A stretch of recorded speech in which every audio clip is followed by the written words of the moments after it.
근데 제가 생각할 때 의대 열풍은 미래에 어떤 흐름이 올지 모르기 때문에 네, 안녕하세요. 저는 대치동에서 학생들에게 수학과 학습 습관을 가르치고 있고요. 교육 유튜브 채널 대치동 캐슬을 운영하고 있습니다. 그리고 현재 대치동에서 학원을 운영하기도 있고요. 마지막으로 제가 책을 3권 정도 냈는데 첫 번째로는 서울대학교 습관 디자인 프로젝트 습관 공부 5분만 썼고요. 두 번째로는 대치동 수학 공부의 비밀이라는 책을 썼고요. 그리고 세 번째로는 이번에 나온 카이스트 하루 습관이라는 책을 쓴 저자이기도 합니다.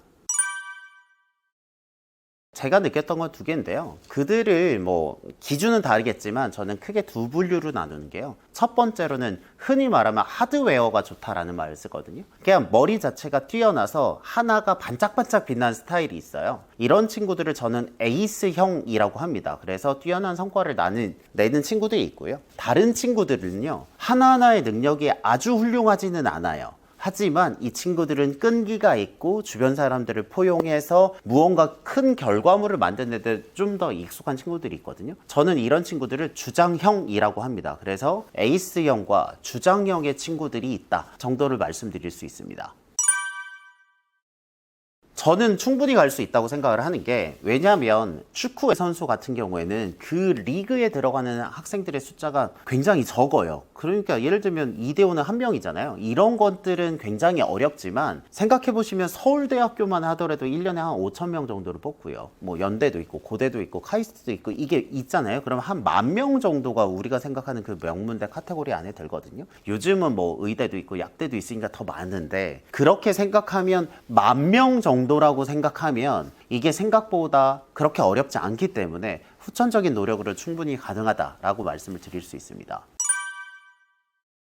저는 대치동 강사를 한 지는 한 10년 정도 됐고요. 센터를 운영한 건 이제 4년 정도 되어 갑니다. 제가 대치동에서 학원을 하면서 느끼는 2가지가 있는데요. 첫 번째로는요, 아무래도 경쟁이 좀 더 치열해지는 것 같아요. 그 원인을 돌이켜보면요, 예전에는 우리가 대입을 바라봤잖아요. 대입을 바라보게 되면 중학교 때 공부를 못하다가 고등학교 때 공부를 잘해서 대학교로 가는 경우들이 있거든요. 실제로 저도 그렇게 해서 재수를 해서 대학교로 가기도 했고요. 근데 요즘은요, 좋은 고등학교를 가는 게 대학교랑 연관이 많아요. 그렇기 때문에 학부모님들의 입장에서는 대학교는 일단 모르겠고 좋은 고등학교를 가자가 목표가 되어버리니, 그 좋은 고등학교에는 하나고나 민족사관고등학교나 영재고나 과학고나 이런 곳들이 있거든요. 근데 이런 데를 가면 대학교에 유리하니까요. 그렇게 학부모님들의 목표가 대입에서 고입으로 내려가니까 이제는 중학교 때 내신이 나와야 되는 거예요. 그렇게 되면 중학교 때 내신이 나와야 되니까 초등학교 때 준비를 하게 되겠죠. 이렇게 가장 큰 특징은 대입이 아니라 고입으로 포커스가 맞춰지면서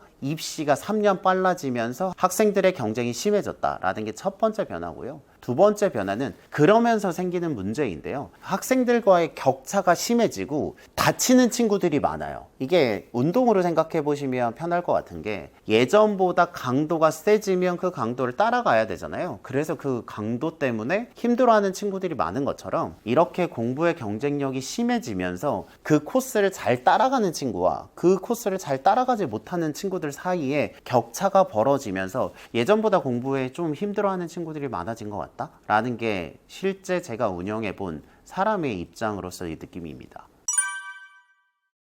아마 다들 느끼시겠지만 10년 뒤 미래가 어떻게 변할까요? 라고 물어보면 잘 모르겠잖아요. 우리가 AI가 얼마나 될지 이런 거 모르잖아요. 그러면 사람들이 크게 2분류로 나눠지는 것 같아요. 첫 번째 분류는요, 적극적으로 그 불확실성을 테이킹해서 좀 더 큰 레버리지를 하려는 사람들이 있는 거고요. 두 번째로는 그 흐름을 잘 모르니까 최대한 안전한 선택을 하고 싶다 라고 하는 방향이 있거든요. 근데 제가 생각할 때 의대 열풍은 그 2번째 방향인 미래의 어떤 흐름을 올지 모르기 때문에 그 어떠한 상황에서도 가장 안전할 수 있는 선택지를 만들어 보고 싶다라는 열망이 반영된 현상이라고 생각하고요. 의대가 그래서 예전에는 그 정도 높지 않았는데 다른 직종들 보니까 이제 평균 수입이 다 떨어지고 의대만 잘 지키는 것 같으니까 이제 의대를 준비하는 경쟁과 기간이 늘어나면서 요즘에는 초등의대반이라는 것들도 많아졌거든요. 초등학생 때부터 의대를 준비하는 현상이 이뤄졌다라고 생각할 수 있습니다.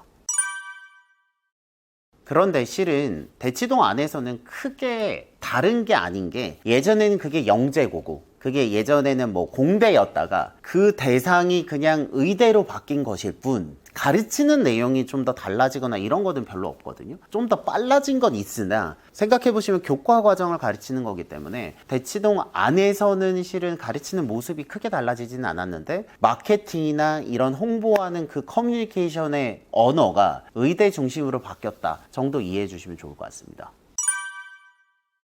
그것도 아까 전에 말씀드린 것처럼 그 명문대 학생들이랑 똑같은데요. 크게 두 분류가 있습니다. 첫 번째로는 잘 이해하거나 머리가 선천적으로 이쪽에 재능이 있는 친구들이 있어요. 그래서 실제로 다른 사람이 하는 노력보다 훨씬 더 짧은 노력으로 성과를 보이는 친구들이 있고요. 이거는 아까 전에 말씀드렸지만 하드웨어가 좋다라고 말씀을 드리고요. 두 번째로는 무난합니다. 무난한데 무난한 학생들이 할 수 있는 장기들이 있어요. 예를 들면 시간의 벽이라고 전 표현을 하는데, 예를 들면 노트 필기를 해요. 노트 필기를 10권을 하는 거예요. 그건 아무리 머리가 똑똑하다고 해서 10권을 만드는 건 물리적인 시간이 필요하잖아요. 이 물리적인 시간을 묵묵히 쌓아서 성과를 만드는 친구들, 이렇게 크게 두 부류가 있다라고 생각하시면 될 것 같습니다.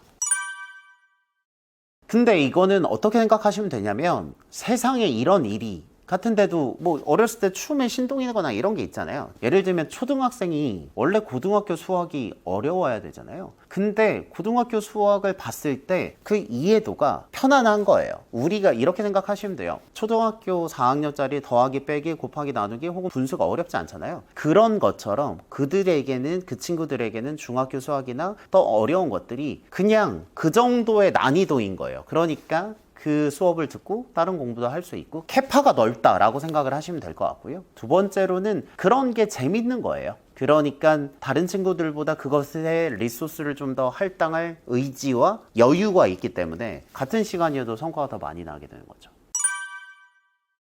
근데 이게 노력에 대한 그 편견이 있는데요. 아마 경험해 보시면 아시겠지만 그 노력이라고 해서 하루에 2시간 자고 3시간 자고 하는 노력이 아니라, 예를 들면 하루에 1시간 정도 영어 복습을 하기로 해요. 이거를 주 5일로 하기로 해요. 이거를 1년을 버티는 겁니다. 그러니까 그 노력이라는 말에 사람들이 오해가 있는 게, 순간적으로 밤을 새는 건 노력이 아니고요. 적정한 강도로 시간을 길게 잡아서 6개월, 1년 동안 하는 게 훨씬 어렵습니다. 그렇기 때문에 노력에 대한 그 우리의 고정관념을 바꿔서 일정하게 충분히 어려운 스케줄을, 가능한 정도의 스케줄을 기복 없이 계속 소화한다 라고 이해해 주시면 좋을 것 같습니다.